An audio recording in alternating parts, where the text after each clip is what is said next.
Hey y'all, so I decided to come on and do something that maybe I should have done from the beginning to combat some of the ignorance that's spoken about black feminists, black feminism in particular on YouTube. And but I kind of got caught up with other things and just saying, that I'm a black feminist, that I'm proud of it. I'm sorry if you can hear the fan, and it's definitely giving us a nice little thunderstorm outside, so I thought today would be a good day to make a video. So I want to really, for those who think they know what feminism is, black feminism, those who speak out against it, and those who just really aren't sure, I wanted to really define that for you and to really break it down on a very simple level using one document that for me really empowered and enlightened me, which I didn't talk about when I did my feminist writings video, but it's one of the key and the foundations of contemporary black feminism, which is I can't pronounce this word, it's the Combahee River Collective statement, which is the black feminist statement, which it's just one of the most powerful things I've ever read, and every time I read it I feel more enlightened and just have this. And they talk about it when you reach that point where you're about to change your consciousness, about to change the way you look at things, you kind of get into this frenzy, and every time I read it I feel that sort of frenzy. So I just want to talk about it, and I'm gonna put a link to the actual document so people can read it, and also I'm gonna put, if I read excerpts from it, to put those in the video so that you can kind of follow along and see where I'm getting these things from. I'm also going to put a link to the Wikipedia sort of overview of the collective. It's a bunch of black lesbian feminists, which don't include all black feminists, like not all of us are lesbians, not all feminists are lesbians, who got together, and one of the main things that they did was make this statement. And I'm going to be reading the statement from So Brave, which is kind of the second edition to one of the most groundbreaking book.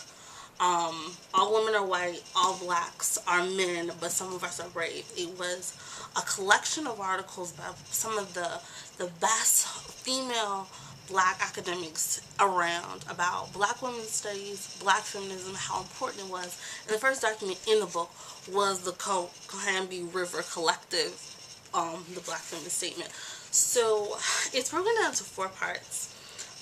The genesis of contemporary black feminism, what we believe, the problems organizing black feminists, and black feminist issues and practices. So in this video I'm probably going to get to the first 2, and of course it's going to be a second part, hoping to get through it in 2 videos. And I just want to discuss why I became the way I am, and just really combat people who are ignorant. When I say that you're ignorant, it's one, because you don't know and you're talking like you do, and 2, you don't know and you don't even want to educate yourself. You just would rather go off your own assumptions. So I'm going to finally, for the record, I don't know if anyone else has talked about it on YouTube, but I'm going to define it and tell for all to hear, men, women, black, white, purple, green, about what black feminism is. So, it starts off with just saying that we are a collective of black feminists, and we want to clarify and define our politics. And it starts off saying that, there's a history of black women that needs to be talked about, and how important those things are, and that forever there have been active black women, from Harriet Tubman to Ivy Wells Barnett to, who else did they say, to Journal Truth, who've been fighting for the voice and the politics and the story of black women. Let's see, it says our presence has evolved, most obvious in the connection with the second wave of American women's movement is that we've always been a part of the women's movement, even though we've been shut out through sexism and racism in the white feminist movement. What else? There's one, oh, here it is. This is so powerful. There's also a deniable personal genesis for Black women, that is the political realization that comes from the seemingly personal experiences of individual Black women's lives. Black feminists and many more Black women who do not define themselves as feminists have all experienced sexual oppression as a constant factor in their day-to-day lives. And that, I think that binds feminists and women all alike. That, we have this sense of, we know something's wrong, or we have this itch where you are discriminating against me. You're putting a sense of oppression down on me because I'm a woman, for no other reason. And then on top of that, I happen to be a Black woman, and even if a woman doesn't define herself, they have that feeling and they don't know what to call it. But we've all had that feeling. This is one of my favorite lines. Black feminists often talk about their feelings of craziness before becoming conscious of the concepts of sexual politics, patriarchal rule, and most importantly, feminism. The political analyst and the practice that we women use to struggle against our oppression. I remember feeling that when I was a sophomore in undergrad, and just feeling like there was something wrong, and there was a way that I wanted to define my life that was outside of the scope of not only Black politics, but something that was for me personally that I could relate to. And this is what it was. And so it goes on to say that, in the process of conscious reasoning, it's important that we not only talk about our politics as a whole, but as our personal experiences define who we are as a woman. And those things are innately important, regardless if anyone else says so. We combine our anti-racist and anti-sexist position drew together initially, and we developed politically. We address ourselves to be heterosexism,